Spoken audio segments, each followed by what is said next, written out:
It's a warm, sunny day in Abu Dhabi. I'm not sure what it's like anywhere else in the world, but I know I can see we have people on from various other countries, and you're all very, very welcome. Can you hear me? Is my voice okay, or do you need it to be louder? Can somebody just indicate that you can hear me okay? That would be really good. All right, thank you for that. Thank you so much. So today's session is about harmony. And I don't know if you joined for the same reason as me, but I think it's one of the end products of working on relationships. When our relationships are good, then we dance together and there is harmony. And when relationships are not good, then it's like two people who are trying to dance two separate dances together, which becomes quite amusing and possibly also quite uncomfortable. Can you imagine? You're trying to dance one kind of dance and they're trying to dance another kind of dance, and you keep stepping on each other's toes. So yeah, how do we live a life of harmony? I guess first is the whole understanding of what is harmony. What do we call harmony? And I think the most common definition of harmony is that it's about something that is in balance. Two or more objects, parts that are balanced out with each other in such a way that they can work together. So there is like a consistency, there is a sense of relevance between the two, and ultimately there is some kind of agreement so that the two work well together. And where do we find harmony? Like, what are the common areas that we use this word for? Well, definitely we talk about harmony in nature, don't we? Nature is so harmonious. Nature is so balanced if we leave it alone, we don't interfere. And nature knows how everything has to happen according to a particular law, particular way. And so even when things are a little bit out of kilter, you might have a storm, you might have a volcano, nature knows how to come back to a state of harmony. So it knows how to rebalance itself. Yeah. The other thing that we always talk about when it's harmony is sound. Whether it's an orchestra that play in harmony, whether it's people singing, people with different voices, but yet they're in harmony. That harmonious sounds, actually, the harmonious sounds that can work together actually sound better than one sound alone. Isn't that right? So if you have a really good harmonious orchestra, it's so much nicer than just one instrument playing together. One instrument playing alone, or even the same instrument, many of them playing together. But if you can get, various musical instruments chipping in, then it's absolutely beautiful. And the other area where we experience harmony, so one is nature, one is sounds, dance. There has to be harmony between the people who are dancing. So if there's a choreographer and he's trying to put people together, he needs to find a way to make sure that their dancing is somehow linked to each other. Either it's exactly the same, or it's done in such a way that maybe half are doing one thing and half something else, but put together, there is an incredible harmony there. And, whenever we experience seeing something like that, it is so pleasing, not just to the eyes and the ears, but something there makes you feel like, gosh, they've put a lot of work into this. and it's worked out well. So another definition of harmony is when there are different objects placed in such a way. So for example, you might have a decoration, and it's just placed in such a way that it's very harmonious. Somehow the colors, we can talk about colors being in harmony. Some colors clash, and that's the opposite of harmony. But some colors, they just look so good together, and they create, harmony. They don't have to be symmetrical. Things don't have to be placed in such a way that they mirror each other, but sometimes there can be harmony in asymmetry as well. So it's possible for things not to be the way you might think is most harmonious, but still there's something pleasant about it. There's something that works. And ultimately, I think harmony is when two things work together, basically. And it just is good. So having said that, there's two quotes I'd like to read for you.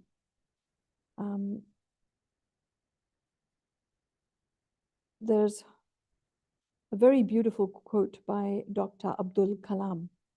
He used to be the president of India, and he was also a very well-known scientist.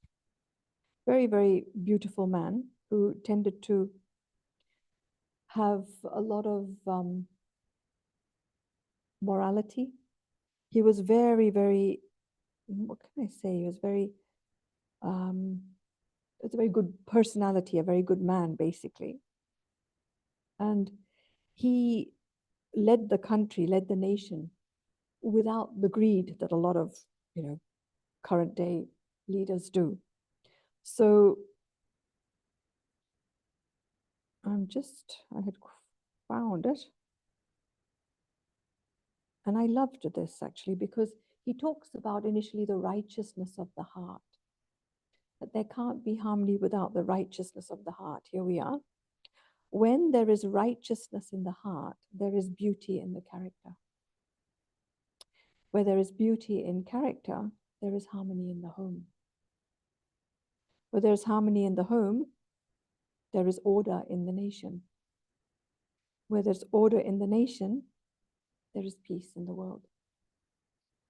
And it's interesting how he took it right back to a righteous heart, which was very unique for me.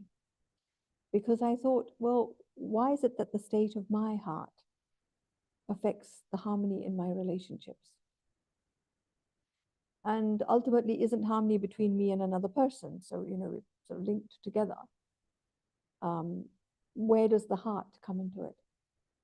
And I realized that the heart is what carries my feelings. The heart is what carries an underlying energy. And that before we connect on a verbal level, on a work level, there is this energy that connects.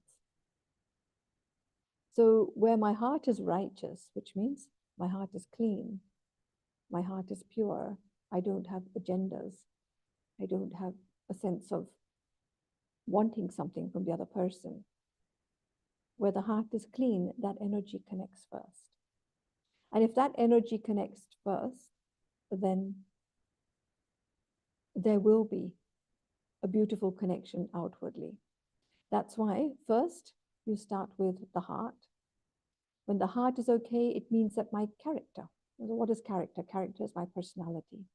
Character is my traits that I use, we call them sometimes the sanskaras. They're sort of like the hidden personality traits.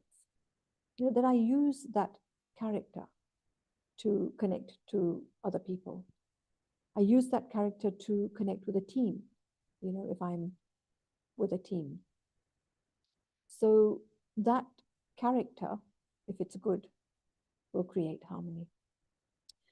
And it's really interesting how if there is harmony, then that will go on to create much better things. It will create unity, it will create order, it will generate so much power that it can actually, move things forward in a very positive way. But if there isn't harmony, then that creates a sense of blockage. So whether it's two people, whether it's a team, whether it's a country, a city, a country, if there isn't a meeting of righteous energies, of very positive, pure feelings, then you're stuck. So the other thing I was thinking about is what comes in the way of harmony? What is it that blocks harmony? Because to create harmony, I'm going to take you through a 3-step process. 3 essential things, very practical things that you need to create harmony in any relationship, in case that's what you're looking for. But for initially, what is it that blocks harmony? So harmony gets blocked only by one thing. Harmony gets blocked when I'm coming into something with a non-righteous energy. And I'm just using Dr. Abdul Kalam's words. But what is this non-righteous energy? I said before about the agenda. If I have an agenda about something. And the most common agenda that will block harmony is when I want something out of the equation. So there is an equation. There are, 2 or more people coming together, possibly for a task, a common goal. And if really I am working towards the common goal and my reason for being there is that, then there'll be a very clean energy flowing into the system.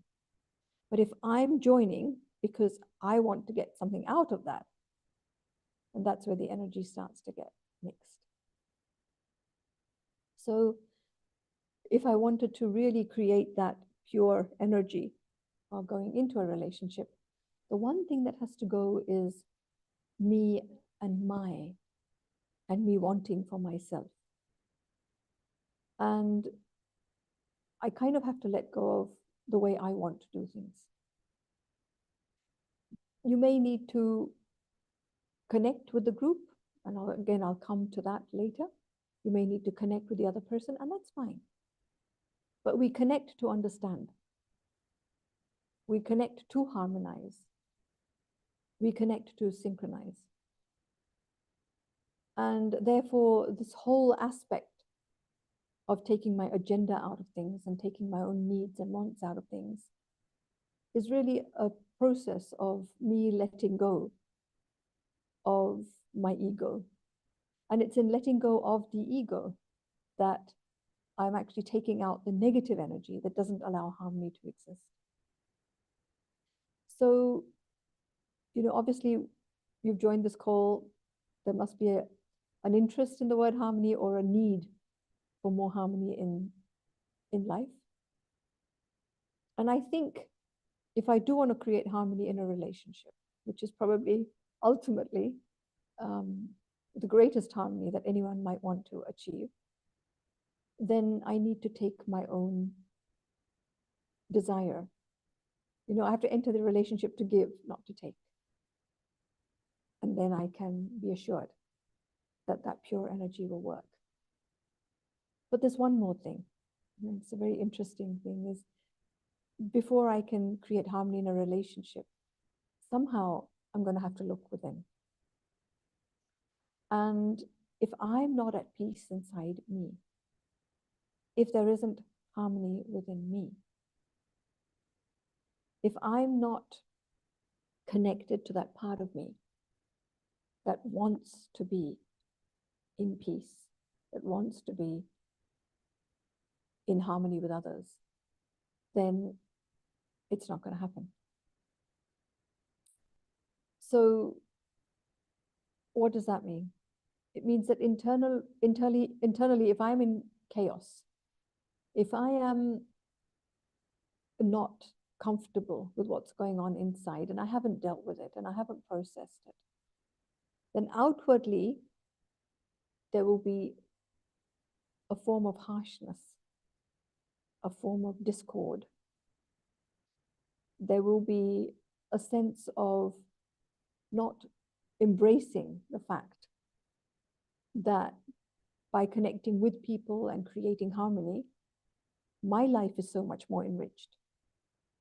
Somehow a person who is not comfortable with themselves inside and, having some sort of discord, that person won't appreciate how ultimately good relationships mean that I'm the one who benefits. Somehow they're so internally absorbed in their own discord that it's hard for them to put any energy into harmonizing with anyone else. I find that quite interesting, actually. So the first thing in creating harmony is that I need to work with myself. In fact, I need to come to a place of complete stillness, complete peace, complete acceptance of myself. So there's a beautiful saying, the second saying I'd like to mention to you. And it's by Heraclius, who was a Greek philosopher. And it was a new saying for me because I hadn't heard this one before. So when I was preparing for this talk, I thought, oh, this is very beautiful. And the saying is, the hidden harmony is better than the obvious one. Interesting. The hidden harmony is better than the obvious one.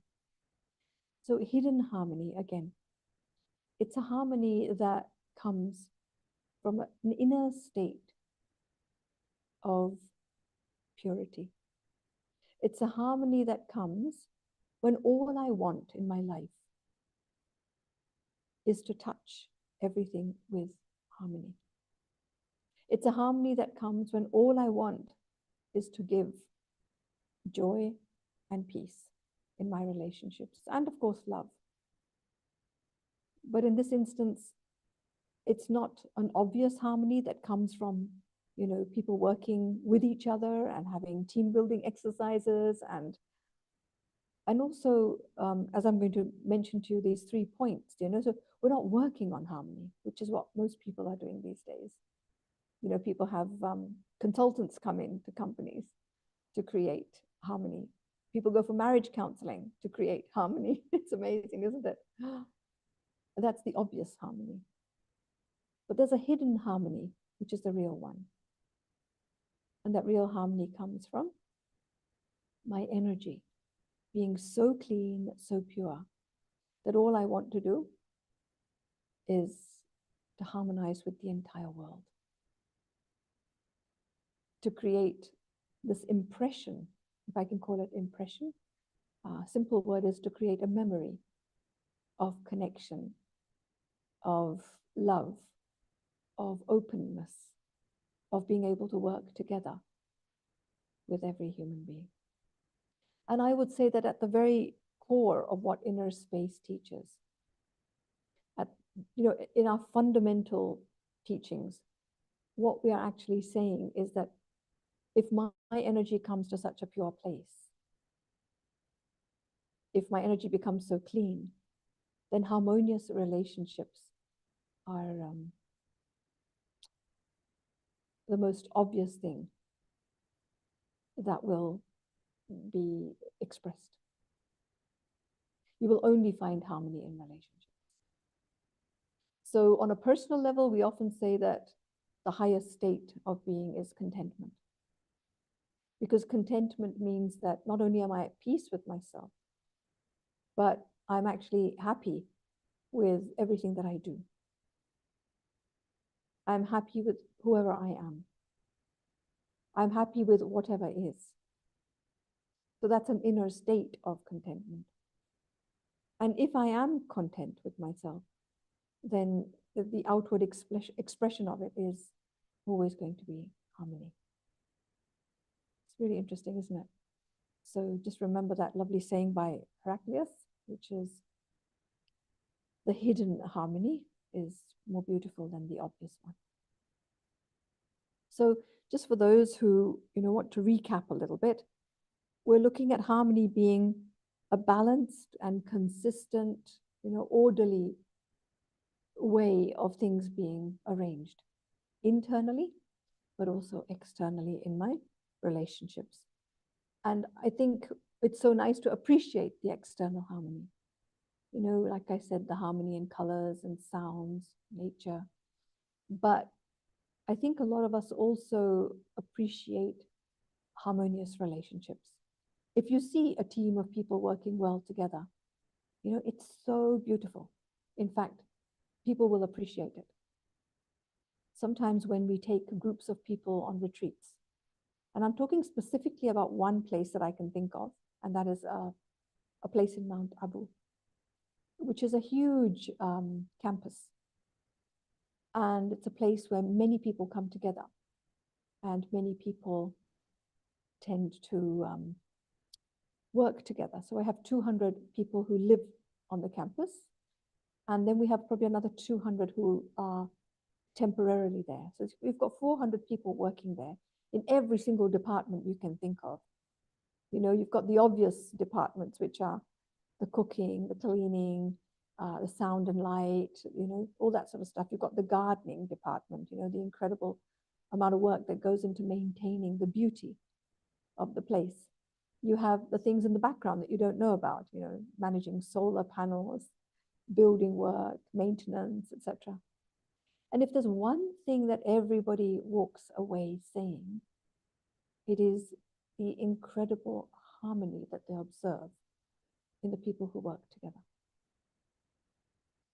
And, just recapping on what was said before, there's one task, there's one focus. The focus is that we all want to contribute. All 400 people just want to contribute to one thing. And what is that? To make the experience of the guest so beneficial for themselves.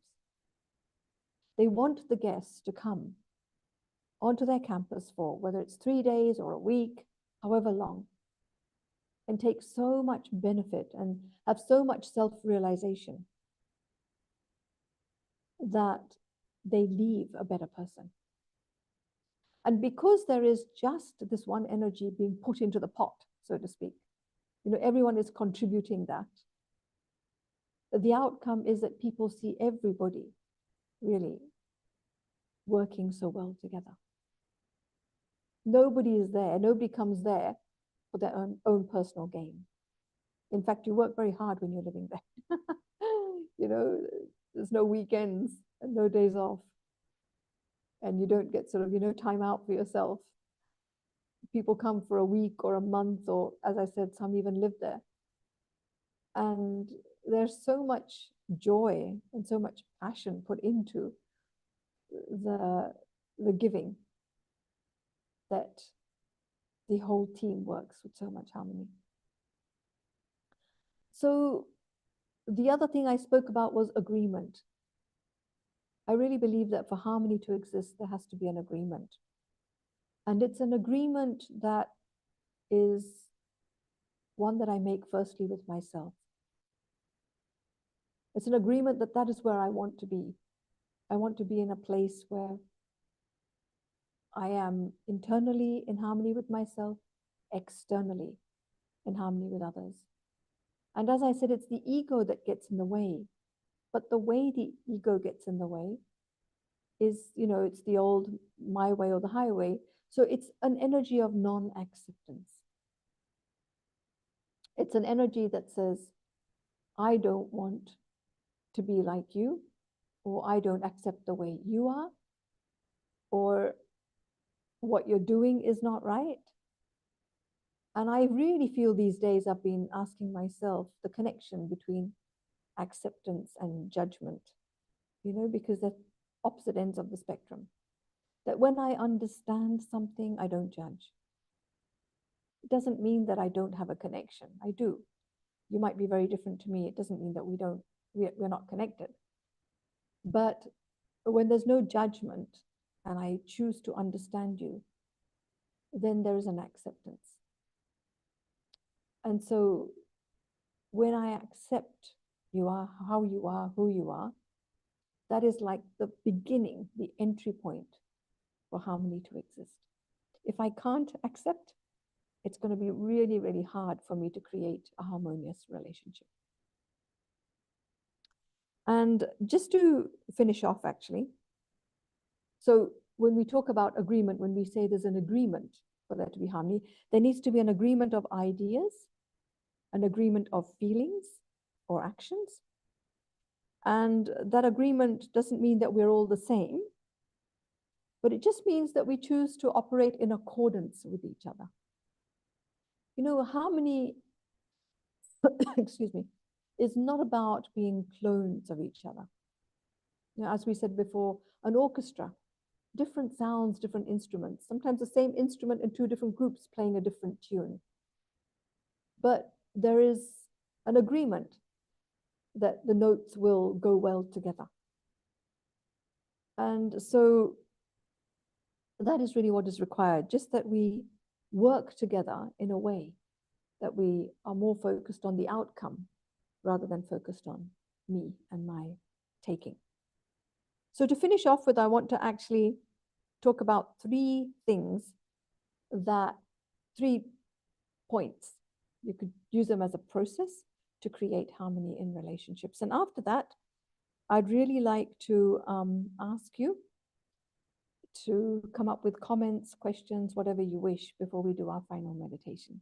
So 3 points that would lead you to harmony in case you're looking at a relationship or a team that is in discord, you know.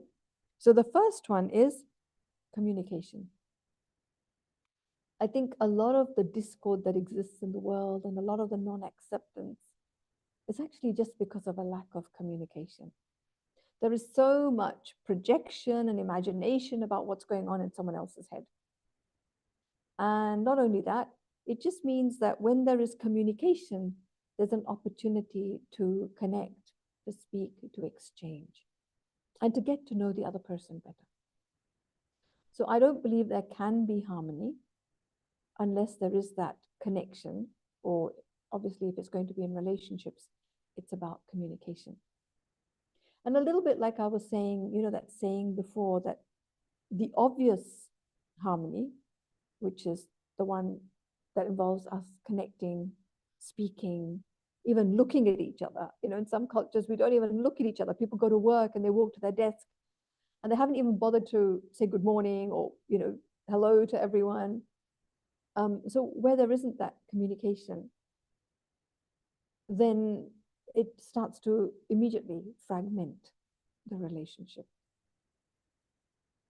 And this is why I think if you want to start to build a harmonious relationship where there might be a little bit of trouble, the first thing I would ask you to do or advise you to do is to create a connection. If you have a connection, create more of a connection.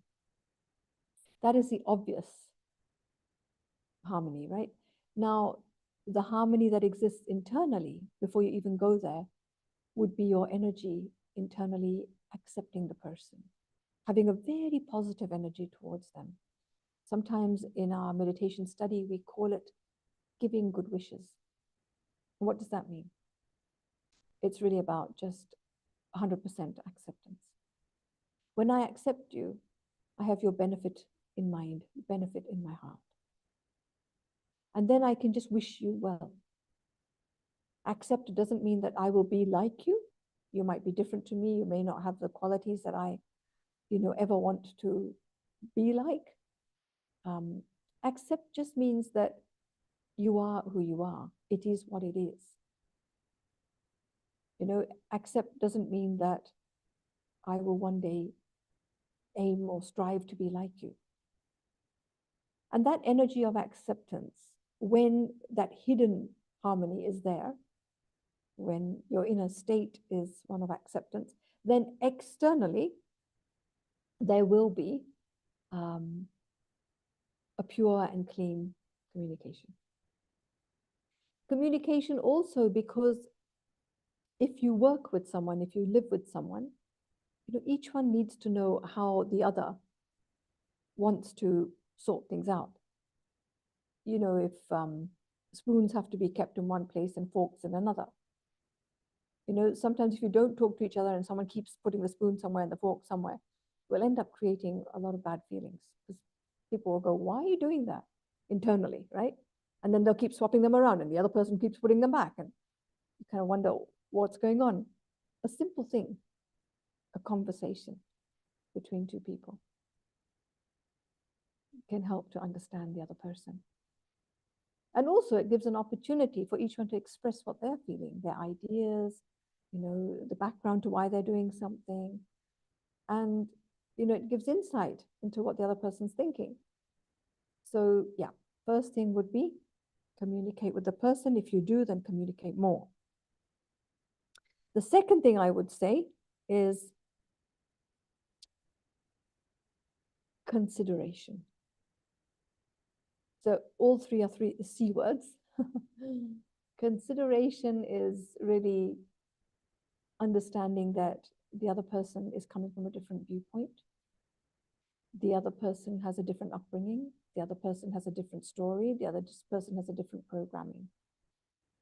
And so if that consideration is there, then I'm not communicating to enforce, but I'm communicating to understand. And when the communication is based on that level, then of course, there is a very clean energy behind it, because it's open communication. It's about, well, tell me about you. Tell me about what you're thinking. Let me know what's in your mind, what's in your heart. And so again, the blocks that I talked about before, they don't exist. The non-acceptance doesn't exist. The judgment doesn't exist. But it's more of a communication which fosters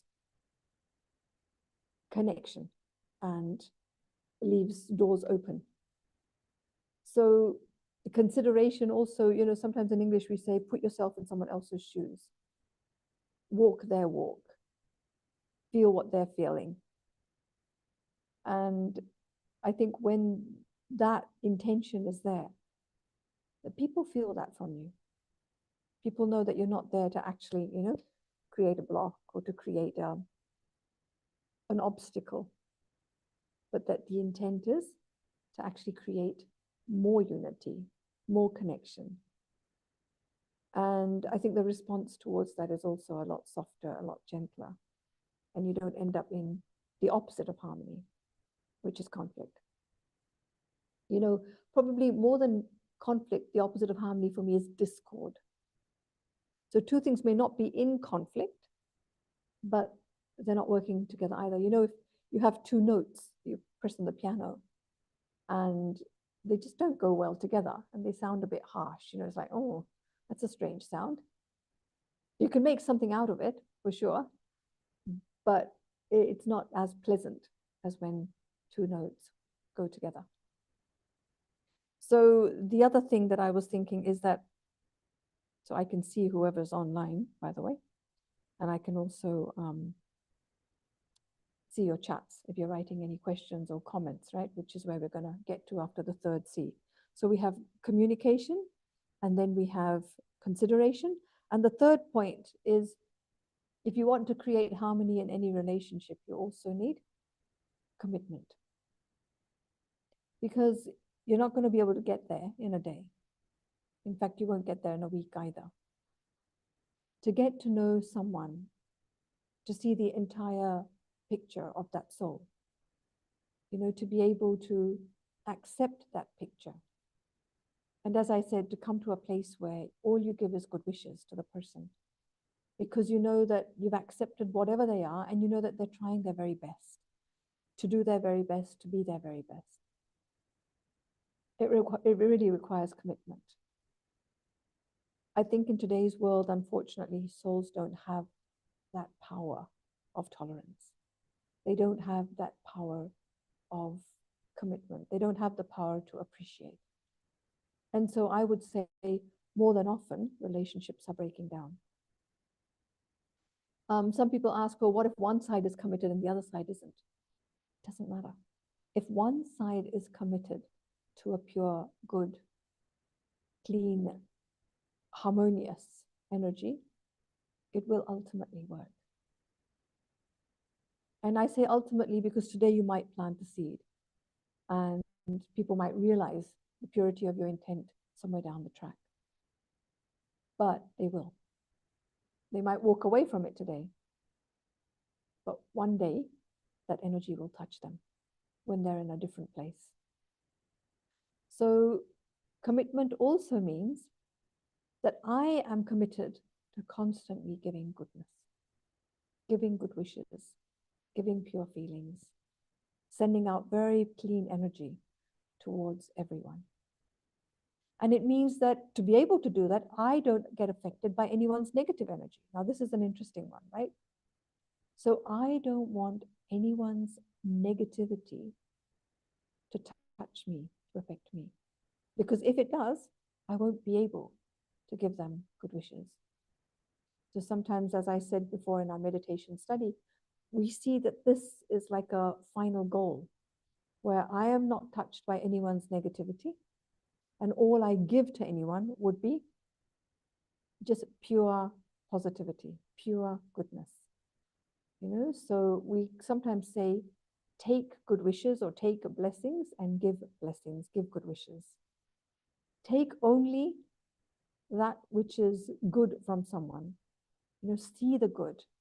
Even though they might be going through a difficult phase, they might be going through a few moments of, emotional up and down. That's not everything that they are. There's so much more goodness hidden inside.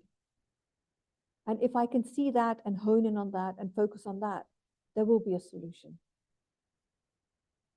Even if I can just hone in on the fact that, okay, maybe I can explain this differently. Maybe I can say it differently. Maybe I can try to, work in a different way. So I adjust myself. And I don't just let it be and let go. So this is the commitment required, to be able to only take good from them. And if I only accept good from every human being, which means I see the good, I hone in on the good, then what will go out towards them will only be good. And I think it also means that I need to have a very deep commitment towards myself, a commitment that I remain a lifelong student. I remain a very committed soul towards my own self-progress and growth. So ultimately, the 3 C's, the communication or connection, the consideration, and commitment. 3-step process to create harmony in relationships. Okay, so now I've been speaking for a long time, 40 minutes, I think, non-stop. And I'm wondering if anyone would like to ask a question or to give perhaps a comment. Something you agree with, you don't agree with, a comment that would, add definitely value to this conversation, this workshop, and then we'll end with a 10-minute meditation. So would anyone like to say anything? You're welcome to unmute and speak, or if you prefer, you're most welcome to write something in the chat box. Firstly, if you've been online for the last 40 minutes, if you can't speak, at least you can write a line that you're taking away.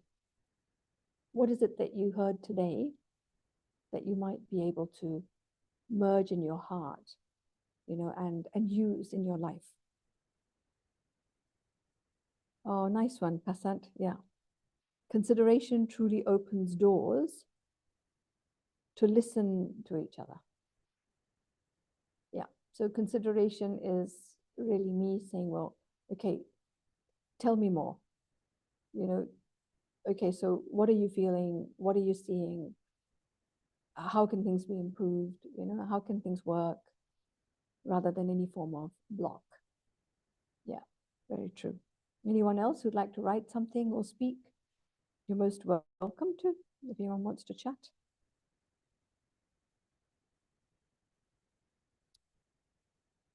Can anyone speak? Anyone can unmute and ask a question or ask something online. Okay, I'll give you 1 more minute if anyone wants to communicate, connect.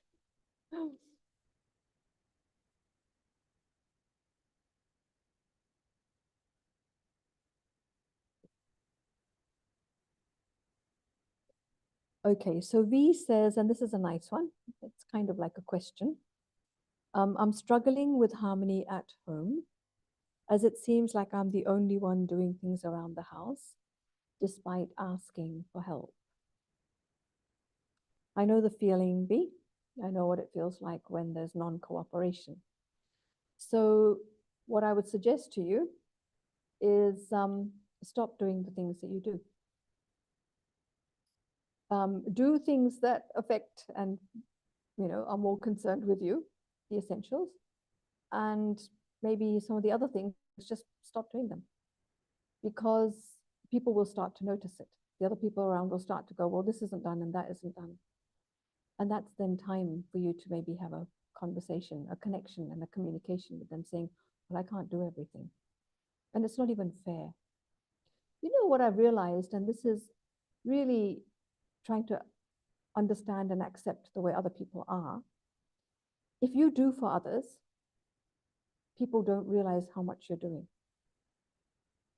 I remember 23 years ago, I had just moved into a retreat center. And we were 23 of us trying to live together. Now, 23 people who don't know each other, can you imagine, from different cultures, trying to live with each other, everyone having joined the retreat center for different reasons. We were all volunteers. And so some people would do things that were very obvious. You've got people in the kitchen, it's obvious they're cooking. The meals are very yummy, everyone praises them. There are people who do the cleaning. Okay, it's not something that everyone wants to do, but you see them doing it. And there was a group of us who were stuck in the office doing a lot of admin work. All the background work that it takes to keep the retreat center going.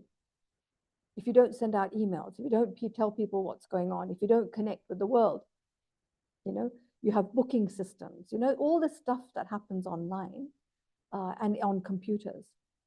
And myself and another girl had also taken on the job because we were very poor at the time. We didn't have money to get in cleaners. And so we had to do everything ourselves, the whole group. So we had taken on the job of doing the laundry. So you can imagine we used to sometimes have 60 or 80 people there, 80 sets of sheets, pillowcases, towels. So we used to wash, industrial, big industrial machines, wash, fold, probably not iron, too much to iron, but fold properly. And then on top of that, we had to somehow get all that stuff back to the rooms. People would help. But all of this would happen in an area that was out of sight, because obviously the laundry is not, where people go in and out of buildings. And at some point, someone complained about the admin team to our director and said, you know what? These people, they just sit in front of computers and do nothing. And so the complaint came to us. And so one by one, we were hauled up. We were asked, so what do you do? And when I told this person, this lady, look, I do a lot of computer work. And the minute I have spare time, I'm doing the laundry. And I told her how much laundry there was to do. You can imagine every weekend, 60 people coming, it was never ending. And she turned around to me and she said, your problem, it's not that you're not working. It's that people don't know how much you work. So she said, do one thing, 1 week, don't do the laundry. Just don't do it and see what happens. And then she said, don't leave it till the last day, of course, because you're going to need the clean sheets. But somewhere in the middle of the week, just say to everyone, is anyone doing laundry this week? And see what happens. And I did. And she really taught me something. She taught me that it's okay and it's very noble to do things in the background. And it's a very, very good quality. In fact, who wants appreciation? You just do it for the, because you want to do it. But it's also important to communicate and tell people what you're doing. So we went through that week. And I remember having a meeting, I think it was on a Tuesday or a Wednesday, maybe midweek. And someone had already noticed that the laundry wasn't done. So they were, yelling and screaming and saying, oh, the laundry hasn't been done. And so somebody turned around in the meeting and said, well, who does the laundry? Who's the person who does it? Let's jump on them. And so the two of us who did, we turned around and said, we do. But because people were saying that, we don't work, we thought, well, okay, we'll show you. You know, we were very upfront, and we said, well, maybe you guys want to do it since you don't appreciate what we do. It's sort of like a, you know, an interesting way of communicating. And there was never that complaint again, because nobody wanted to do the laundry. So we had to scramble for the next 2 days to get it all done on time. But that was okay, because the message went out loud and clear. So I think sometimes people don't appreciate what you do because they don't know how much you do. And if it gets to a place where that non-appreciation creates non-cooperation and people not wanting to chip in, it's time to say something. If the non-appreciation or not saying something just means that they're not the type to appreciate, it's okay, because they're probably doing what they want to do. But at least there's not a sense of non-cooperation, you know? So yeah, I think in your case, if I were you, I would honestly just don't do a few things and let the house be a little bit of a mess, just as an experiment, and let people realize how much there is to do. And then draw up a list of all the things that need to be done, put names in front of it, and just don't do when they don't do. You don't do either. Because, you know, our natural nature, especially as mothers and women, is, all right, they don't do it, I'll do it. And the other thing, you know, to be very honest with you, is levels of cleanliness and hygiene, we don't have the same level. We don't have the same expectation. And that's okay. I remember in the same place, this retreat place, so we had a reception office. Now, I think I'm a pretty tidy person. You know, I'm not obsessive compulsive, but I'm pretty clean. And I remember I would sort of go in there and tidy things up. But I worked with a nurse. She was a part of the reception team. And whenever she came into the reception area, she would look around and say, this place is just filthy. And I'd look around thinking, where is it filthy? It's so tidy and it's organized. And she'd take a wipe and she'd be wiping everything and show me all the dust. And I realized that, you know, she was right, but it's just that I didn't see the dirt. And I didn't understand what her standards were. So by her communicating and her telling all of us, the whole team, this is what needs to be done every week, and I shouldn't be the one always doing it, we started to say, okay, well, whoever comes on the beginning of the day, because usually in the morning it was a bit quiet, you know, from 8:30 to about 10, till people started to ring, that person would just give the whole place a wipe. But if she had not communicated that with us, even though it was done in quite a loud way, like, you know, oh, why do I always have to do it? You guys are all filthy. So we wouldn't have known. So I think sometimes there needs to be a little bit more communication, and sometimes there needs to be an explanation of, this is what I see as being the task that needs to be done. And I understand that you might have asked them to do things, but you might be asking and they don't do, and then you do it.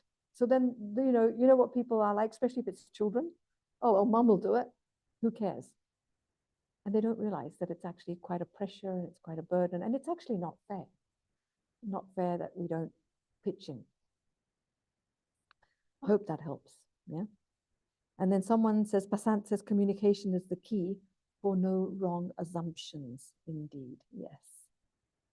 And Richard, thank you. Listening is a big part of communication. Absolutely. We've got to both listen to each other, but we also have to speak. So yeah, thank you all for your comments. And if there's nothing else to say, then let's move into a little bit of reflection, a little bit of meditation. So sit comfortably wherever you might be and just be really present. Present with yourself, but also present with everybody online.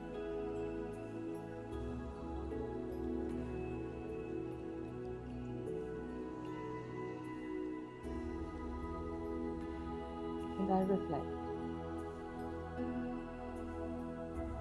internally and just touch base with my own heart.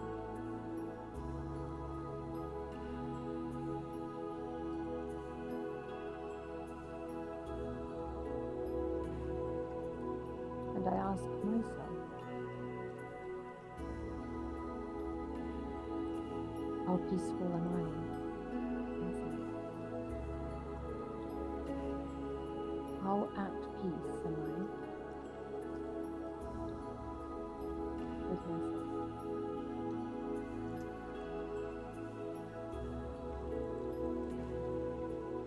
How much do I accept every aspect of myself?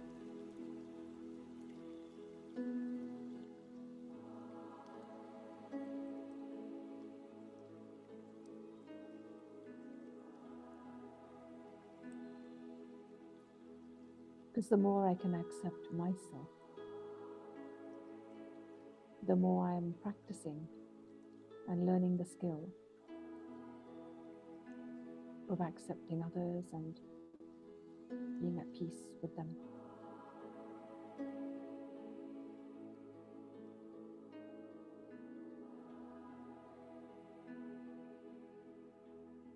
The more I accept myself,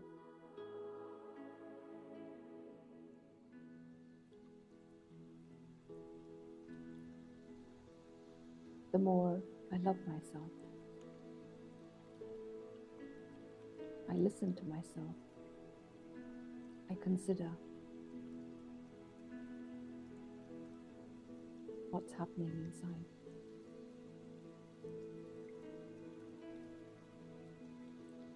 And this then gets reflected and projected on my relationships and my connection with the world.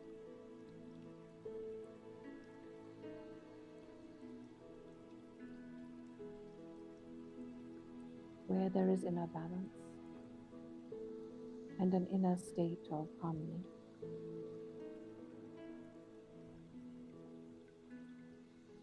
there will be a natural, easy flow of that energy outwards into the world.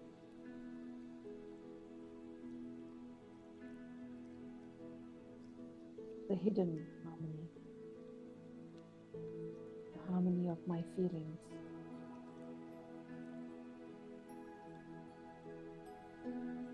the harmony of intent,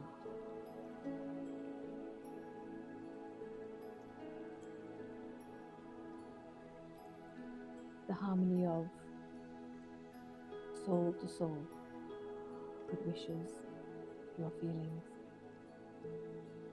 just wanting to bring benefit to everyone and every situation.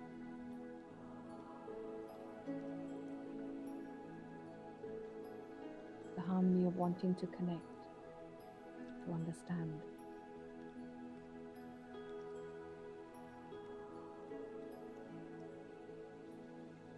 That will preside in my life.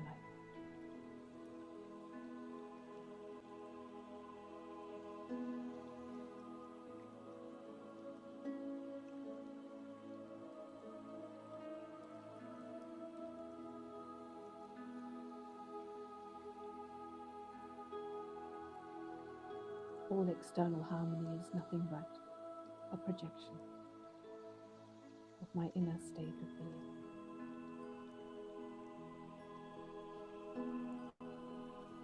When my internal dance is one where I have harmonized with myself, then my external dance will be so beautiful to watch.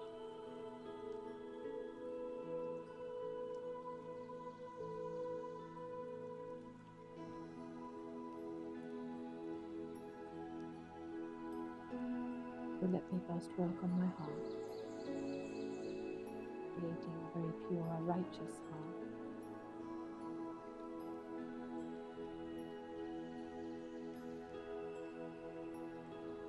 And then offer that harmony to the world.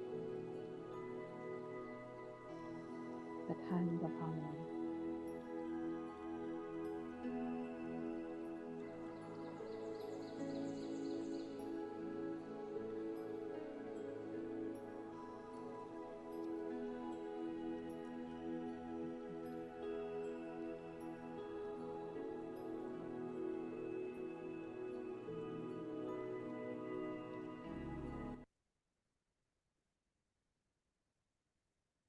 So thank you so much for joining today.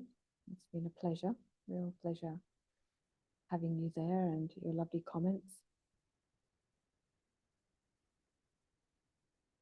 And if anyone wants to join us, as you know, every Saturday we have a workshop. Next Saturday will be a workshop in Arabic.